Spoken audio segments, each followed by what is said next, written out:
Yes, so Jamie and I took advantage of this being so close to us, and through going there, and librarians were introverts usually, and Jamie had met someone, Margaret from Africa, the day before, and then she had to go home and come back, and that next evening, I just happened to be at dinner, and I didn't know anyone. I just sat at this table with strangers, and I met Margaret, who is a librarian and teacher in Kenya. And so she and I started talking, and this was her first time, or maybe the second time in the United States, and she and two other teachers from Portugal were there, and they're like, we came this weekend to kind of see South Carolina, and we walked for 10 kilometers, and there's nothing. So you're not going to find anything. And it was a foreign country for them, so they were like, we didn't feel like we could just rent a car and go somewhere. So the next day we kind of skipped the afternoon sessions and went to Charleston, and went to the beach and Post Tavern and the market and all that stuff. So we shared our cultures, we shared music, we shared how our teaching and our students. And so when I got home, I told Margaret, I said, why don't we do a joint book reading project with your students and my students? And so that's kind of how this project started. And this is the first time she and I have done anything like this. And then I told Jamie, I said, why don't you join us, and your high school students can do this too. So we're going to share, a little bit about some of our challenges, some of our successes. We're going to show you some videos and some pictures. I was going to show you more videos, but the internet's being really strange, because I had some really current ones that just came in today. I don't know if you saw them on WhatsApp. But it was with our school, with Terraquet Primary School, and with Ajoro Central High School. So you can see, the one on the left is a couple of my students with one in Kenya, and you've got the high school students in the middle, and then Jamie's part of her book club students who are doing this, on the right-hand side. Anything else to add?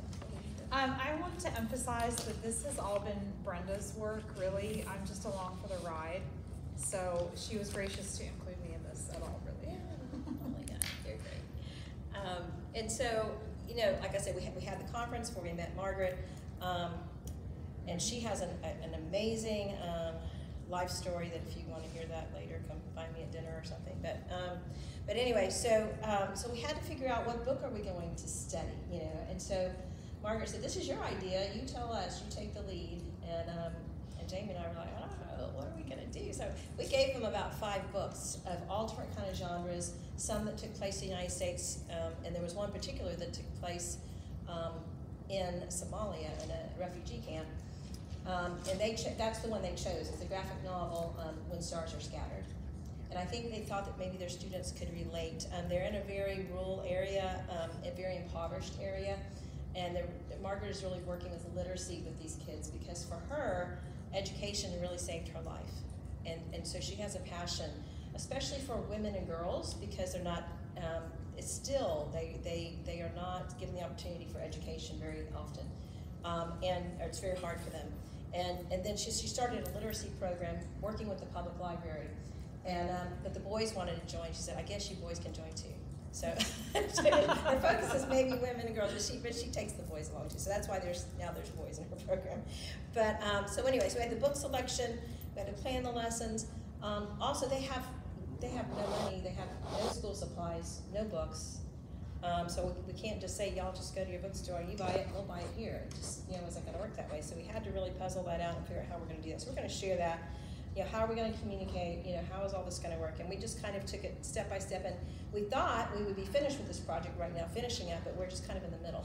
So we'll it's been a little slower than what we thought it would be. So that's kind of, you can click on these links to see the lesson plans that Jamie and I created. I created some for the middle school. She did for the high school. Jamie created this really cool digital notebook for the high school students. Great idea. I was like, wow. So you need to take a look at that. I don't think we're not going to take time for that right now. We might come back to that, but that's something for you to look at.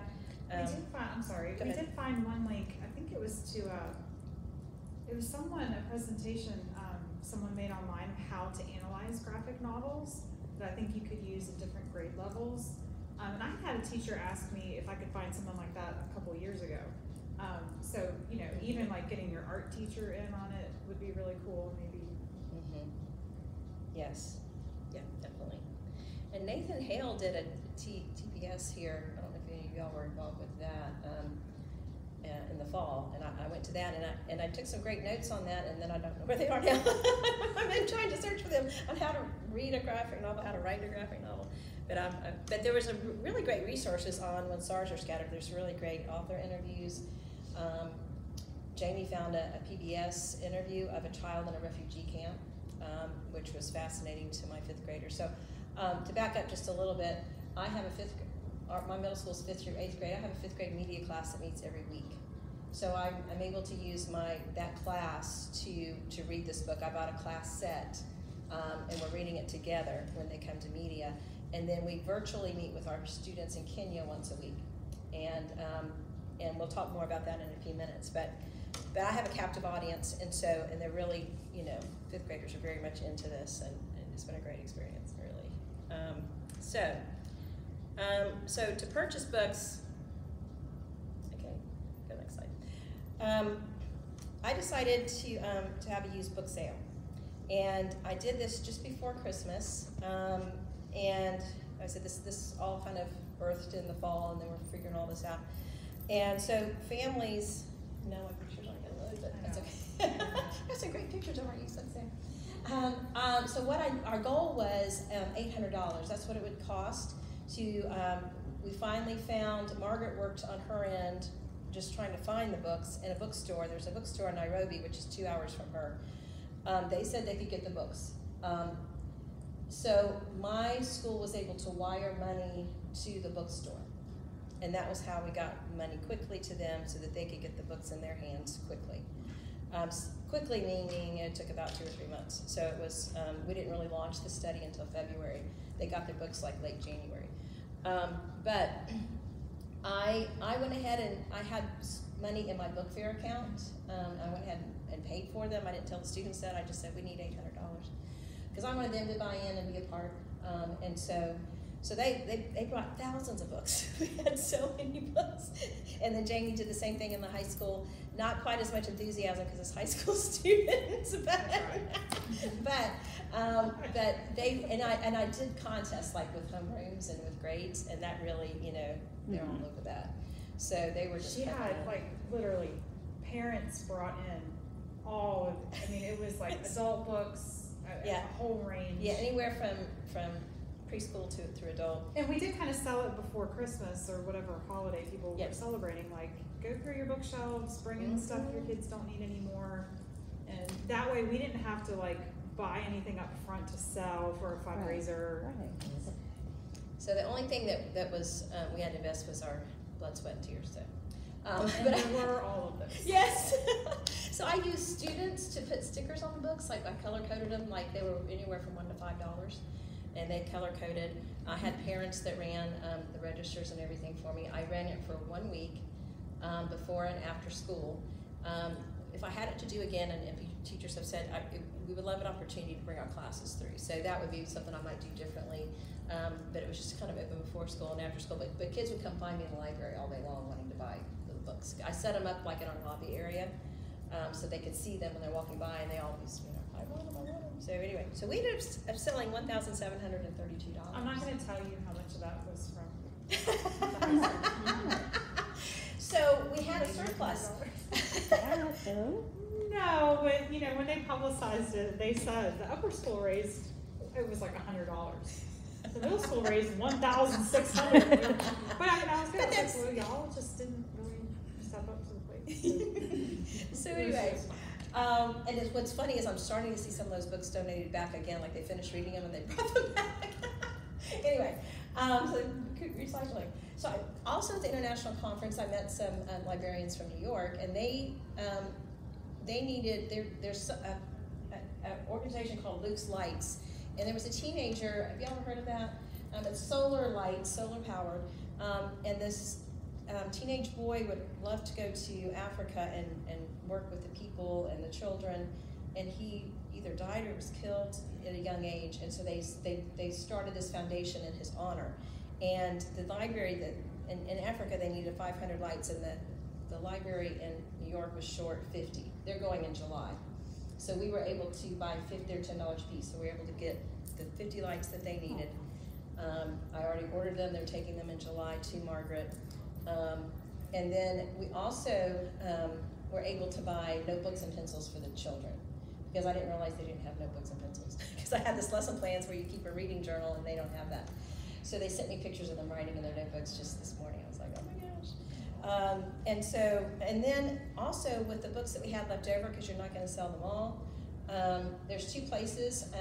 One is Front Porch Ministry, which is helping families that are individuals who are coming out of addictions or prison, and helping them get on their feet. And they have like a little library and for the children who are there. And I'm going to start volunteering, and my students are going to start volunteering in that library, but they needed books. So it was a win-win for everybody. We helped people locally. The Greenville Literacy Association, by the way, is having a book sale. When you read your books, they'll take them. They'll take everything. So call Greenville. Y'all aren't in Greenville, but some of you, if you are in Greenville. But just find, I'm sure there's organizations somewhere, where you can do that. Because, I don't know if you get this when you try international things, you always get a kickback of, why are we doing this? Well, there's people here who are in need. I had a teacher express that to me, not so nicely, I would add. But, I just said, well, I acknowledged that I probably could have worded the flyer a little more clearly to actually explain, how this came about, that we didn't just randomly pick some school with some kids in it. That there's a whole context behind it. Yes, yeah. So anyway, and our plan is, Margaret, I pitched this plan, and if you know Margaret, if I could tell you more of her story, she thinks big picture, and so she said, let's not just do one book study, let's keep these kids together for 3 years, and then we'll start a new cycle. And so when my 5th graders or 8th graders, I'm going to invite their families if they want to go to Africa. I'm going to sponsor a trip. And so right now I'm writing a grant for money so I can go on an exploratory trip to check it all out, figure out what we'll do.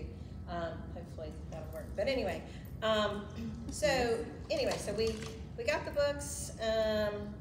The Rift Valley Reading Association, that's a link you can kind of click on there and see a little bit about Margaret and what she's doing with the public library there in Kenya. I can't believe our pictures are not coming up. Who knows why? They are beautiful pictures. They are beautiful pictures. Can you see the pictures on your phone? Well, we can see them. You can't see it on your phone? You guys see it on your phone? You got to see them? When you have your time to debrief after the conference, you'll see. It just kind of makes you smile when you see those little children's little faces. Yeah, I did see it. And so, if you're familiar with WhatsApp, I work also in Guatemala, and I'll talk about that in a few minutes. But WhatsApp is kind of an international social media where you can text and send videos and photos and all of that. And so that's how we communicate with the teachers there in Kenya. So I'm in communication with a teacher in the 4th and 5th grade, and Jamie's in touch with a teacher in the high school. And if you've ever done like a video chat with students, we tried it like whole group, and it was just, we were having technology issues, and there's a lag between it, and kids would kind of get bored, and it was like, we tried that a couple times, and it just didn't work well. We tried first with WhatsApp. We had technical difficulties. Then we tried with Google Meet, and it was better, but it was still not the best. So we decided to go with small groups. Like while the students are reading, we'd pull 3 or 4 to go and talk to the students in Kenya and ask questions. And that worked really well. And then in our last meeting, we did like popcorn reading. They would read some, and our students would read some, and it was so awesome. And I was going to show that video to you, but maybe at the end it'll come through and I'll be able to do it. But just to hear their accents and hear them reading, and like in parts of the book, like when stars are scattered, the children are playing hide and seek in the dark at night. So my students were able to ask their students, do you play hide and seek? And do you play it at night? And they said, we don't play it at night because we don't have any electricity, there's no light, we can't see well enough. And there was another game in the book where they tossed a shoe, like one was heads and one was tails, and it was kind of a tag kind of a game, and they said, do you play that? And I said, yes, but we don't use a shoe, we use bottle caps. but just to kind of ask questions back and forth and kind of find out more about each other's cultures and that kind of thing. I tried to do Flipgrid for introductions and sent the link to them, but they never used it. I'm not sure why. I don't know all the ins and outs of why that didn't work for them. But so that I was hoping we could kind of video back and forth. But we are kind of, sometimes they'll do videos of their students, and I'll do videos of mine, and we'll put them on WhatsApp. They tend to be very, very comfortable with WhatsApp. So that's kind of our main medium. So that was just kind of a thing we had to kind of work through and see what was going to work the best. You can do it. Do you know it's supposed to be showing up? It should be. There we go. Is that it, or? I wonder if we skipped one. Oh, it was the one with the kids with the videos. Oh, maybe it'll. Let's just try.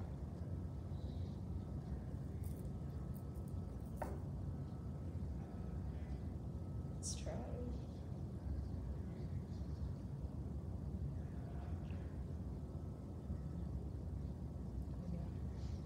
Yeah. Well, the kind of. We'll go back. Yeah. Oh well. So I mean, the students on both sides are excited about reading the book. They're having really honest, informative conversations between the students and each other. At first, they were super nervous, especially the children in Kenya, because English is not their first language. So you can imagine, they're really shy to speak. But once they started, they got more comfortable. They're starting to smile and feel more confident. You can see it in their faces. They're forming friendships, with our students. It's really been very positive. I would say mine were at first, because I'm not using this in a class or anything. I just had to ask students if they were interested and teachers if they wanted to do it. So the more time went on, a few more would join, because then they actually got to see, oh, these are the kids you're talking to. Oh, and they really have been really curious to see each other. Like, what does your school look like, and all that kind of stuff. And I did have. When we had our first meeting at the high school level, I had a couple of teachers who I know a lot about cultural sensitivity. I asked them just to say a few words about how to talk to someone from a different culture than you, and what to say, what not to say, and those sorts of things, which I think was helpful for my. What were some of the things that they tried to get students, like your students, ready for? Like, what were some of the conversations that you guys had to, have? Well, yeah, I know some of them, like, we did prep with, explaining a little bit of what their lives are like, and then as fifth graders, they're so literal, and I had to say, don't ask them, do you eat 3 meals a day? Don't ask them, do you just drink water? Just like, they're kids just like you. So be, and if you don't have a lot, you don't want people asking you about that, So just to really focus on,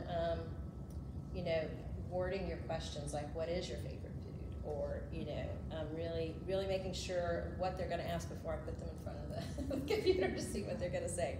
Kind of really be directed with, at least with fifth graders for sure. And wait, there's a really good, if you don't know, there's a really good book trailer for the book from the publisher that's helpful to show. And you can find videos of the person whose memoir it's based on. And he has a foundation and does all kinds of work. You mentioned the PBS. There's a PBS video about refugees in this particular refugee camp. Is it Dadaab? It's a podcast, Dadaab. Yeah, that's the refugee camp Somalia. in Kenya. So the older students, we also pointed them, we used the database culturegrams, like just some basic facts about Kenya, that kind of stuff too. Okay. And I worked with the social studies teacher because I just didn't have a ton of time. And so he did some of the background geography, and they listened to the podcast. So we kind of teamed up with that, with the social studies covering that. Yeah, part. where is it? Where?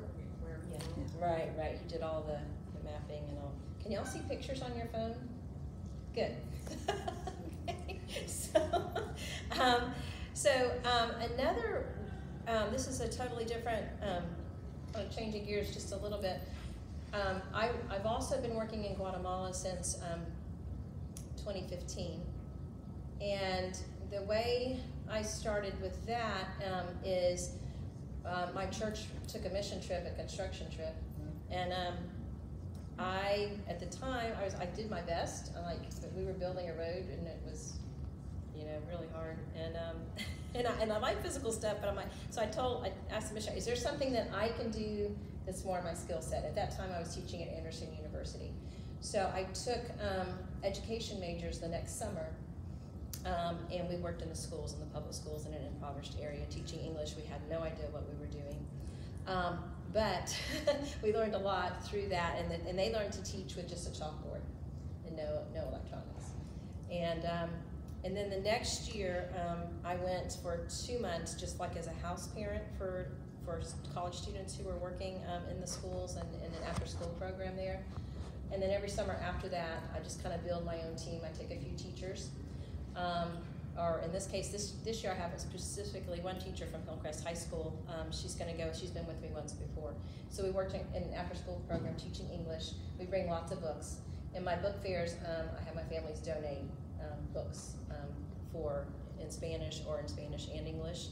And I just take them in suitcases because that's the best way to get them there. So if you know somebody who's going on a medical trip or your church or something, just kind of think about what you could do that would promote literacy in the area. Because at first the missionary was going, they don't read. They're not a reading culture. They don't read to their children before they go to bed. And I said, well, let me try. Just let me try. And I built a little library in the after-school program, and I had parents like on the last day just crying, like my son is reading. So anyway. But it's just, you just try. You're not always going to be successful, but you just try. She had my son was in the middle school at that time, so when he went to the book fair, I was looking around, and she did have a special display of, some of the books in Spanish, like if you want to donate for this trip and whatever. So I remember buying some of the Diary of a Wimpy Kid. They're just so pretty, they're just so fun. So. And I did find Hatchet in Spanish, and that was one of the books that they really enjoyed, that we read kind of together. And my Spanish improves every time I go, a little bit more, I learn a little bit more. So, and my son's in some of those pictures. He was right in his, after college when he went with me. Oh, pictures are showing! All right, these are ones that, this is, so what's happened is, so I started with one ministry called Ngati. It was someone who grew up in Guatemala. He's fully American but fully Guatemalan. But he had an interpreter who worked for him. He then branched off, and he has what's called In the Gap. And so I set up a second library here. This is the second one. And this is the one that I worked in the past couple of summers, and that's what I'm going to go back to this summer. I found When Stars Are Scattered in Spanish. So I'm going to take them, get some copies of that. I think that's this book we're going to do. And so he said they come in every week getting books. I take requests from them before I come, like, is there anything you want? Fault in Our Stars is in Spanish, they wanted that. And Sherlock Holmes, his sister. Oh, Enola Holmes. Yeah, yes. Yeah, found that in Spanish. They love all that. And then there's a teacher group from Texas that goes every year and works in the schools. Y'all, the schools, I'm telling you, they can only go for half a day because they don't have space. There's no windows. They have recess right outside their classroom door, and these kids can focus. They're just used to focusing with noise. It's crazy. And they don't have books. The teachers don't have books. So I try and bring books for the teachers every time I go. The ministry just built a preschool, so I've kind of been focusing on getting hardbound books, for them to kind of get started. But I don't remember what I'll pick. I think those are just pictures on the side of the school. You can kind of see what it looks like on your phone. But if you want to come with me, these are my dates. Let me know. And I didn't put Jamie's email in our presentation because I thought it was going to be in the program. But hers is the same as... Hers is the same as mine, except it's Gregory J. So if you have questions about this, you need to email me. Yeah, Guatemala is me. I mean, you can email me, but I'll just forward it to her. So yeah, we have fun. Yeah, that's good. If you haven't read When stars are scattered. I hadn't before this, and it's just incredible. And we were talking earlier with some other people. I think sometimes it can be more complex to read a graphic novel because you have the images. It's not less complex because you're taking all of that in, and you know, I'm sure you could have students like do their own artistic stuff with it and come up with some project ideas. There's some culminating activities. You'll see it on my lesson plans. I hope we have time for. I think we'll finish this in 4 weeks. So maybe the last little bit of school might be kind of fun. And I want to take the kids outside and play some of the games that I talked about in the book. It's over 200 pages, so it takes a while. 5th graders reading, you know, it's a little slow. It is an acclaimed book. Oh, it's Yes. beautiful. National Book Award Yes. finalist, Yes. right? Mm-hmm. Absolutely. Yeah. Here are, this is Margaret too, if you'd like to email her directly. I have any questions for her. And then Luke's likes, that's the link to do that. Do you have a question over here, Amy? I had something I was going to share with you. So, actually, at SCASL last year, we won a virtual author visit with Victoria Jameson, the illustrator. Yeah. And she was fabulous. So, if you guys can work something out with her, like I said, I won it, so I don't know what her usual rate is. But she shared photos and talked about how she and Omar met. And she did an interactive art activity with the students. Like, she did a really nice job with it. Like, they were engaged. And I had my Battle of the Book students had read it, 'cause it was a South Carolina Junior Book Award. And I did it as a book club title for my Project Lit kids too. So I combined them together to do the visit with her. But I need to let she her. was really I need to let her know that we're doing this. Yes. Thank you for sharing that. Thank you. Yes. But reach out to her and see if you guys can work something you. out, because That sounds Great she did idea. a really nice job. And like virtual visits sometimes are hard to like engage with the kids and stuff like that, but she did well with it. So it was a virtual. Yes. Ooh, I could make that happen before we finish this. All right. So I think that's it. There's a few more. That's some other organizations I worked with that I didn't specifically talk about. What is our time? I think we've got 15 minutes. You could open up one of your lesson plans. We could. Let's That do it. was a Bitmoji classroom we made just to advertise to everyone in the community if they wanted to join. So they could click on the different images to learn more about the book, watch the book trailer, you know, all that kind of stuff. That was all Jamie. Yeah. She did the But Bitmoji I can card. do that. I'll do that. All right, let's go back and see if this will let me open up. Or maybe try to show the videos. Yes, the videos are. Let's see, the videos are actually showing right now. No. Oh, press play, quick. I don't know. Oh yeah, maybe. I think those cheese. You can see them at home. So I do know that. So, see if my lesson plans will open. I bet they won't. Oh wait, I have to be in percent mode. It's not. It's out of. So, It just went down. Already go. So yeah, if you want to take a few minutes, if you can open those on your phone, and if you have any questions about, look at Jamie's digital notebook. That one's pretty. What cool. I meant to say, Allison O'Rear is in our session. She's one of our 9th grade English teachers, and she's working on this with us too. And she's an MLIS student. So. Yes.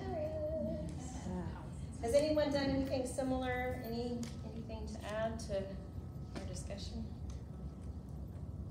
So you have Victoria because you wanted the project. Had that been a popular book already? Yeah, my kids really liked it.